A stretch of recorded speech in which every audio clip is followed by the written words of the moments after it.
Beyond day skipper, we're looking for a little bit more precision in the rate we use. We're not just looking for using the neap rate, the spring rate, or halfway between. We're looking to find out exactly where on that sliding scale, in this case between 0.7 and 1.4, today's rate is likely to be. And we again use the range of the standard port, both on today's date and comparing it to the spring range and the neap range to achieve this. We do this using the table which in the training almanac is on page 26. This is called the computation of rates table. It's a two-way table which on the left hand side and repeated on the right hand side you have the range scale. So you can see that they've neatly marked off the neap range for Victoria and the spring range in this case. And you've got everywhere in between and above and below. Going this way, you've got the rate of tidal flow marked off in tenths.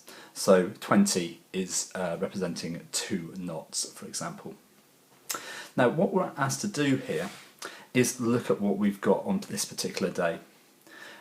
When we've got a spring range of 4.9, we expect the tide to be running at 1.4 knots. So we mark that on this table. So at the spring range of 4.9, we'd expect this to be 1.4, which would be there.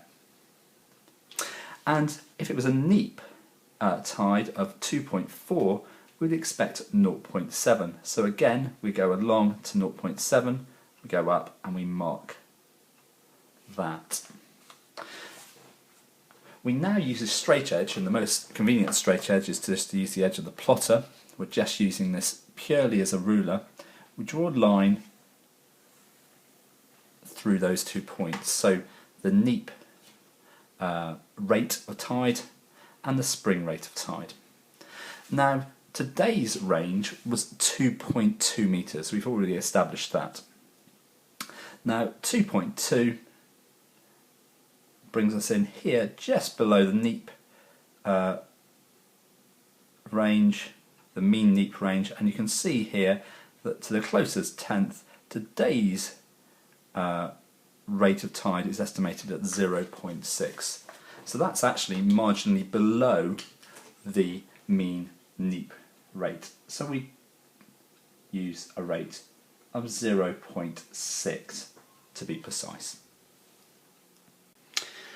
Going back and having a look at our second example from the Day Skipper video, you can see that earlier we decided that this one was closest to the spring range, but now we're going to use the computation of rates table to be a little bit more precise. You can see here that for a spring range of 4.9 we would expect the tide to be running at 3.4 knots. So here on the table, spring 3.4 knots, we would expect it at that point there. And at neap range of 2.4, going along this blue line, we'd expect the rate to be 1.7. So that would be here. Again, we join these two lines up with a straight edge.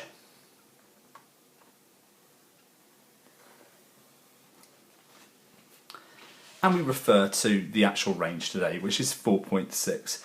If we go up to 4.6, across and then down, you can see that today's rate, the best estimate for that, is 3.2, reading that off the graph. You can see that that's marginally below the mean spring rate, which you'd expect because this is marginally below the mean spring range. So on this occasion, we'd now use 128 degrees true and 3.2 knots of tide.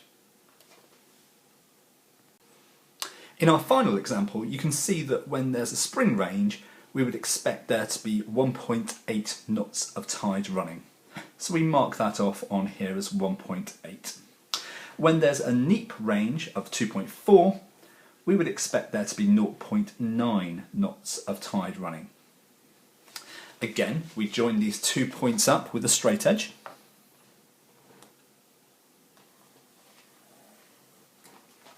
And we refer to today's range, which in this case is 3.7.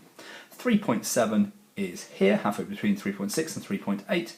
We go across and then we go down, and we can see to the nearest tenth this is going to be 1.4 knots.